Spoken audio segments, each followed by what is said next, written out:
प्रिय विद्यार्थियों, आज हम लोग संस्कृत साहित्य के इतिहास में ग्रंथ परिचय की श्रृंखला को आगे बढ़ाते हुए भवभूति के नाटक उत्तर रामचरितम की चर्चा करेंगे। उत्तर रामचरितम महाकवि भवभूति का एक बहुत ही अनुपम नाटक है और इस नाटक के कारण महाकवि भवभूति संस्कृत साहित्य में अमर हो गए। ये नाटक करुण रस के अत्यंत मनोहारी प्रयोग के कारण संस्कृत साहित्य में अमर नाटकों की श्रेणी में अपना स्थान रखता है। तो उत्तर रामचरित से संबंधित कुछ महत्वपूर्ण तथ्यों के बारे में आप लोग अवगत हो जाइए। सबसे पहली बात यह है कि उत्तर रामचरितम नाटक के नायक राम हैं, वही रामायण वाले राम इस नाटक के नायक हैं। राम, नायिका सीता हैं, कुल अंक 7 हैं, अंगी रस इसका करुण रस है, उपजीव्य इसका वाल्मीकि रामायण है। उपजीव्य का मतलब होता है जहाँ से प्रेरित होकर, जहाँ से कथा लेकर किसी ग्रंथ विशेष की रचना की गई है उसका उपजीव्य उसे कहते हैं। तो वाल्मीकि रामायण उत्तर रामचरितम का उपजीव्य है।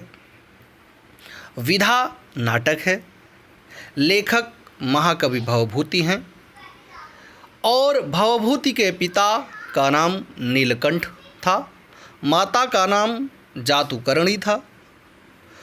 भवभूति का मूल नाम श्रीकंठ था। गुरु, भवभूति के गुरु ज्ञाननिधि थे और कुमारिल भट्ट को भी भवभूति का गुरु माना जाता है। आगे आप देखिए, भवभूति के विषय में कुछ परिचय है। भवभूति काश्यप गोत्रीय ब्राह्मण थे। इनके आश्रयदाता कान्यकुब्ज नरेश यशो वर्मा थे।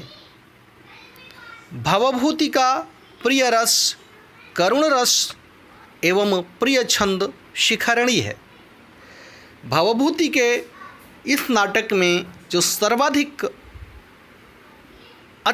बहुत ही अच्छे ढंग से जिस रस का प्रयोग है वो है करुण रस और जो सर्वाधिक प्रयुक्त छंद है वो शिखरणी है। भवभूति को शिखरणी छंद बहुत प्रिय है। शिखरणी छंद में उन्होंने अनेक प्रसंगों को रखा है नाटक में। और भवभूति शिव के उपासक थे, भगवान शंकर के ये उपासक थे। इन्हें पदवाक्य प्रमाणज्ञ और परिणत प्रज्ञ तथा वश्यवाक भी कहा जाता है। अर्थात ये इनके जो उपनाम थे अथवा कहिए ये इनके सम्मान में इन उपाधियों से इन्हें अलंकृत किया गया है। पदवाक्य प्रमाणज्ञ, परिणत प्रज्ञ तथा वश्यवाक भी कहा जाता है इन्हें।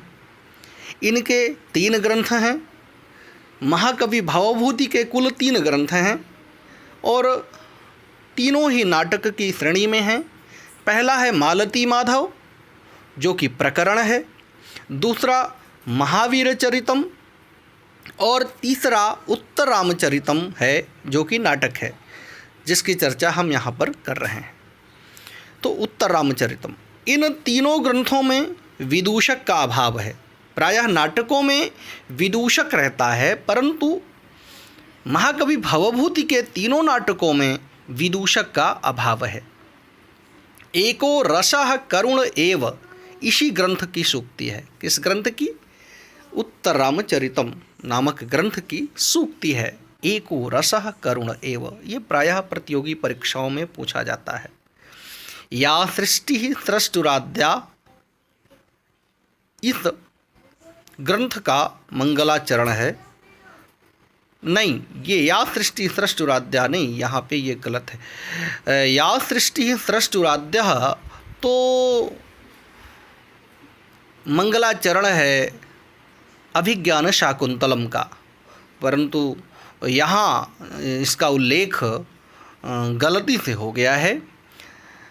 लेकिन उत्तररामचरितम का मंगलाचरण जो है वो नमस्कारात्मक है।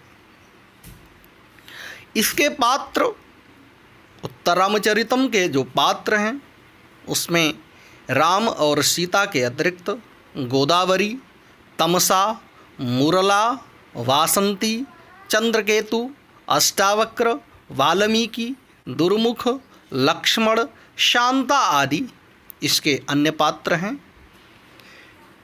और उत्तररामचरितम जो कि महाकवि भवभूति का नाटक है, उसमें चंद्रकेतु लक्ष्मण के पुत्र हैं और शांता दशरथ की पुत्री है, महाराज दशरथ की पुत्री शांता है। एवं वासंती जो है वो वन देवता है। गोदावरी, तमसा और मुरला ये नदियां हैं। महर्षि वशिष्ठ की पत्नी का नाम अरुंधति एवं महर्षि अगस्त्य की पत्नी का नाम लोपमुद्रा है, जो कि नाटक में जिनका उल्लेख है। और उत्तररामचरितम में लव कुश के 12वें वर्षगांठ की चर्चा की गई है। उत्तररामचरितम नाटक में लव कुश के एक वर्षगांठ की जो चर्चा है वो 12वें वर्षगांठ की चर्चा है। राम, इस नाटक में राम अश्वमेध यज्ञ करते हैं, तो अश्वमेध यज्ञ का अश्व लव पकड़ लेते हैं। लव कुश सीता के साथ वाल्मीकि के आश्रम में रहते हैं और इस तरीके से उत्तररामचरितम की कथा में राम के उत्तर काल का चरित्र वर्णित है, जब राम रावण का वध करके लंका में आ जाते हैं सीता के साथ। उसके पश्चात उनके जीवन में क्या क्या घटित होता है, इसके विषय में उत्तररामचरितम नाटकम में विवरण मिलता है। किस तरीके से भगवान श्री राम सीता का परित्याग करते हैं और सीता वन में रहती हैं। वन में किस तरीके से लव और कुश का पालन पोषण करती हैं, इन सारी चीज़ों का वर्णन महाकवि भवभूति ने उत्तररामचरितम में किया है। और बहुत ही कारुणिक प्रसंग होने के कारण महाकवि ने इस नाटक में करुण रस का प्रयोग किया है, जो कि संस्कृत साहित्य में अद्वितीय महत्व रखता है। एक तरह से आप ये कह सकते हैं कि महाकवि भवभूति करुण रस के प्रधान आचार्य हैं और करुण रस के क्षेत्र में, करुण रस के महिमा मंडन में, करुण रस के वर्णन में महाकवि भवभूति कवि कुल गुरु कालिदास से भी आगे बढ़ जाते हैं। महाकवि कालिदास श्रृंगार रस में जो स्थान महाकवि कालिदास का है, वही स्थान करुण रस में महाकवि भवभूति का है। इस तरीके से उत्तररामचरितम की चर्चा यहाँ पे हम संपन्न करते हैं और अगले वीडियो में हम लोग किसी अन्य ग्रंथ को उठाएंगे। तब तक के लिए आप लोग इसका पारायण करें और इन तथ्यों को अच्छे से स्मरण रखें, चाहे तो नोट कर लें, लेकिन ये याद रखने योग्य तथ्य हैं। ठीक है, धन्यवाद। फिर हम अगले वीडियो में मिलते हैं।